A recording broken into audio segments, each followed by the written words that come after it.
Assalamualaikum warahmatullahi wabarakatuh. Perkenalkan, saya Mutiara Alvina Dianufa dengan NIM 23041301799. Di sini saya akan mempresentasikan tugas individu saya, yaitu mereview paper. Saya mengambil jurnal teknologi dan sistem komputer dengan judul Implementasi Algoritma Kriptografi RSA untuk Enkripsi dan Dekripsi Email. Penulis Albert Ginting, Rizal Isnanto, dan Ika Pertiwi Wingasari. Yang pertama, latar belakang dari permasalahan keamanan email, di mana email adalah layanan internet yang sangat populer untuk komunikasi jarak jauh, namun memiliki masalah keamanan. Yang pertama, kerahasiaan. Pesan dapat dibaca oleh pihak yang tidak berwenang. Yang kedua, integritas data, di mana pesan dapat diubah tanpa sepengetahuan pengirim atau penerima. Yang ketiga, autentikasi atau identifikasi pengirim sulit diverifikasi. Yang keempat, ada non-repudiasi, di mana pengirim dapat menyangkal telah mengirim pesan. Solusinya, diperlukan sistem enkripsi yang kuat untuk mengamankan komunikasi email menggunakan algoritma RSA. Lalu ada rumusan masalahnya. Yang pertama, bagaimana mengimplementasikan algoritma RSA untuk enkripsi email. Yang kedua, bagaimana proses dekripsi email yang telah dienkripsi. Yang ketiga, apakah RSA efektif untuk keamanan email. Tujuan penelitian, di mana yang pertama merancang email klien dengan fitur enkripsi RSA. Yang kedua, mengimplementasikan proses enkripsi dan dekripsi. Yang ketiga, meningkatkan keamanan pengiriman email. Batasan masalah. Yang pertama, fokus pada enkripsi atau dekripsi email, bukan keamanan jalur transfer. Yang kedua, hanya untuk pesan teks atau plain text, bukan attachment. Yang ketiga, menggunakan protokol SMTP, IMAP, dan POP3.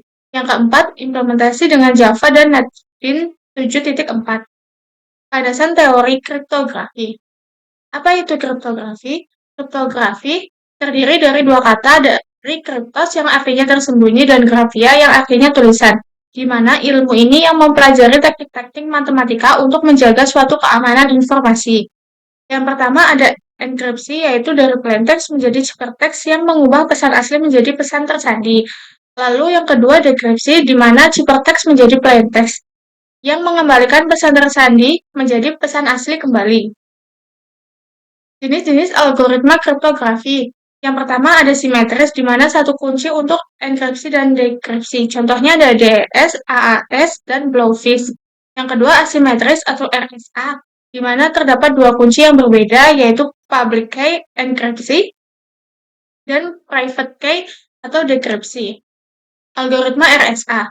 RSA, Rivas, Samir, dan Adleman 1977, di mana algoritma kriptografi merupakan kunci publik yang keamanannya bergantung pada sulitnya memfaktorkan bilangan besar.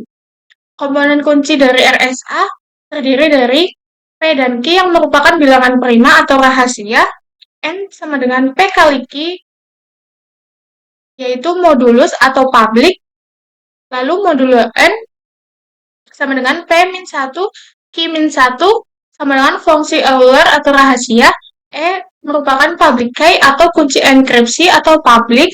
D private key kunci dekripsi atau rahasia. Lalu keamanan RSA. Disarankan P dan Q lebih besar dari 100 digit sehingga N lebih dari 200 digit. Yang kedua, memfaktorkan bilangan 200 digit membutuhkan waktu kurang lebih 4 miliar tahun. Metode penelitiannya yang pertama proses enkripsi, di mana step 1 mengubah plain text menjadi kode ASCII desimal. Yang kedua bagi menjadi blok-blok.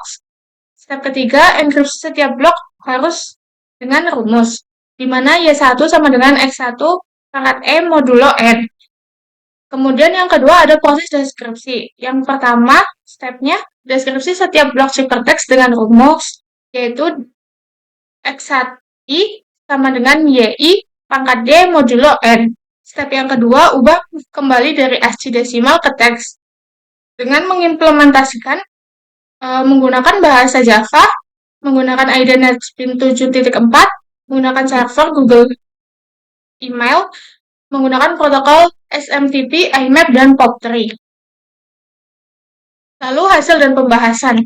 Hasil pengujian sistem, di mana aplikasi berhasil mengirim dan menerima email, proses enkripsi berjalan dengan baik, Proses deskripsi menghasilkan pesan asli yang benar, dan sistem berfungsi dengan berbagai panjang bit kunci. Temuan pentingnya, yang pertama ada variasi ciphertext, di mana pesan yang sama menghasilkan ciphertext yang berbeda karena nilai P dan Q yang acak. Contoh tes menjadi 41, 17, 20, atau 28, 95, dan 1224. Kemudian yang kedua, keamanan ganda, yaitu sistem memiliki dua lapisan keamanan, yaitu enkripsi RSA dan password dekripsi. Kesimpulannya, yang pertama, implementasi berhasil. Aplikasi kriptografi RSA berhasil diimplementasikan untuk enkripsi dan dekripsi email dengan baik. Yang kedua, keamanan terjamin, di mana sistem memberikan keamanan ganda, enkripsi RSA, dan password protection. Yang ketiga, fokus pada konten, di mana sistem mengamankan isi pesan email bukan jalur transfernya. Yang keempat, variabilitas tinggi. Satu pesan dapat menghasilkan berbagai ciphertext karena randomisasi kunci P dan Q. Yang kelima, error handling, di mana sistem menampilkan pesan kesalahan yang jelas saat menjadi kesalahan input. Sumber referensi papernya dari Jurnal Teknologi dan Sistem Komputer. Lalu saran pengembangan, penelitian dengan algoritma kriptografi lainnya, pengembangan versi mobile, dan implementasi untuk attachment file. Sekian presentasi dari saya, kurang lebihnya mohon maaf. Wassalamualaikum warahmatullahi wabarakatuh.